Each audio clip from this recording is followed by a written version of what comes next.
Alright, next up we're looking at the equalizer section on the fat channel.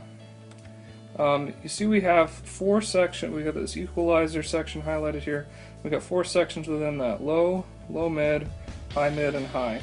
Now if you've got the 24 channel mixer, it's going to look slightly different than this board. You're going to see an extra section in each of these. Instead of two knobs in each section, you're going to see three. That third knob is going to say Q. I'll touch on that briefly. Essentially what that does is widens the amount of frequencies you're affecting, or narrows it to a smaller amount of frequencies that you're affecting, whatever frequency you've selected. So just taking a look here, on each section we've got frequency and we've got gain. Frequency and gain. So in each section, the first thing, we'll start out at low. You can turn on or off each section. If you're adjusting your EQ and notice you aren't hearing any changes being made, you might not have your EQ on in that section. So if you want each of those sections to be making a change, have them on. But if you don't need to, if you're not changing anything with that frequency range, just turn that EQ section off. We'll start at the low. We got the frequency side. What you're doing on this knob is adjusting what frequency you're going to affect. So what frequency do you want to cut or boost when you're EQing? So we start at the bottom, we got 36 Hertz, the top we got 465 Hertz. Now I've got a cheat sheet guide for those of you that haven't mixed a lot or need a refresher on what frequencies you need to adjust when you hear certain things. Now for an example, with the low frequency EQ, a common thing that I do would be if something's boomy, say an instrument has a boomy sound to it, it's typically going to be around 130 Hertz. So if I want to get rid of a boomy sound, I'm going to select 130 Hertz, and then over here is the gain. If it's on the zero here, it's not being cut or boosted. That frequency is being unaffected. If I go up above that, I'm boosting the frequencies around 130 Hertz. If I go down, I'm cutting the frequencies around 130 Hertz. And like I said, on the 24 channel mixer, we've got that Q knob. If we turn the Q up, it's affecting more of the frequencies around 130 Hertz, so it may be affecting 108, 90, 55, and 85. It may be affecting that whole range if the Q is up. If the Q is down, or maybe I'm thinking backwards on that, you'll see a triangle with a slope, skinnier or wider. If you go to the wider section, affecting more frequencies around that selected channel. If you go to this up towards the skinny section, you're affecting less of the frequencies around the channel, and you're just affecting that frequency. So, and you do that in each section. We select the frequency we want to affect, and then we either boost that frequency or we cut that frequency. Each one, just like that. On the 16 channel, we've got this high Q button, because we don't have the knobs like you guys in the 24 channel mixer have. On the high, mid, and low mid. On the high and low frequency, we've got an extra button that says shelf. What that does is makes it so whatever frequency we select, say I select 5 kilohertz for the high frequency, and I turn that up, it's going to boost all of the frequencies above 5 kilohertz. So we see here 6, 7, 8, all the way up to 18 kilohertz. All of those frequencies are going to be boosted by that amount if the shelf button's on. If the shelf button's off, it's just going to boost the frequencies around 5 kilohertz. If it's on, all of them above the frequency you select are going to be boosted or cut. On the low, it's the same thing except in reverse. If you turn the shelf on, all the frequencies below whatever frequency you select are going to be boosted or cut. That's the basics of setting EQs. Learning how to EQ properly take a lifetime. This only took a few minutes, but you'll spend the rest of your life learning how to listen to instruments and voices and properly EQing them. Like I said, check out the cheat sheet I've got, and that should help you out quite a bit in getting started. But once again, have no fear. Good place to start out. is loading presets, and you'll see EQ settings and compressor settings and gates and all that pop up for you preloaded, and give you a really good place to start from. Just a couple more things on the fat channel we need to look at quickly. Over in this section we've got a pan knob. You can pan right to left. Panning means moving the sound more to the right speaker or more to the left speaker if you've got a stereo setup.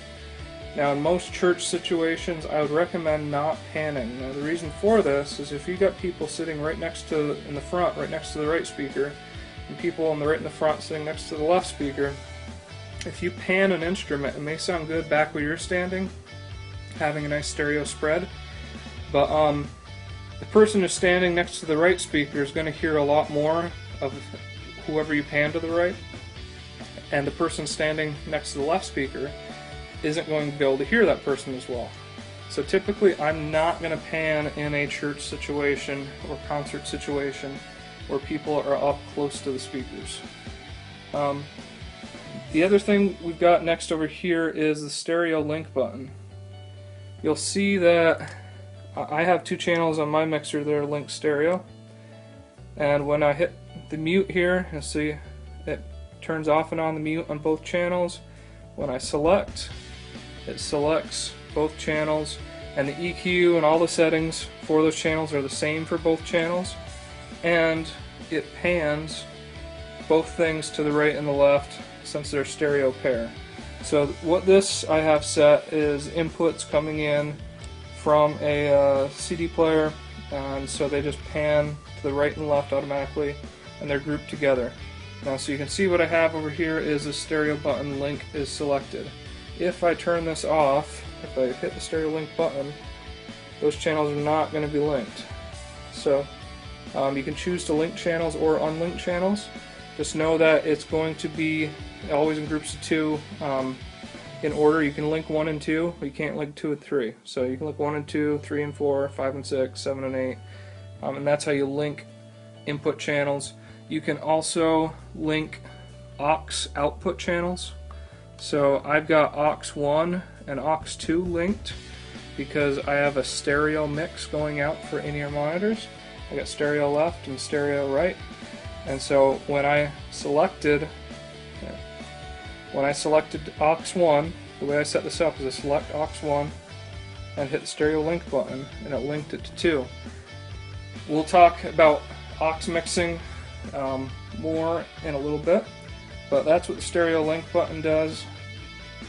Now the next thing here that is important is the assign section. This is the section that tells the mixer where you want that channel sound to go. So if we select channel 8 here, you can see it is not assigned to anything, so this sound is going to go nowhere out of that channel. If we hit the main button and assign it to the main, the sound from channel 8, when we turn channel 8 up and down, that signal is coming over and going out of the main channel out to the speakers. Okay. If we assign it to subgroup 1, that sound's coming out of that channel. Turn it up and down there. And if that main's not on, that sound is just coming to this channel strip that says subgroup 1.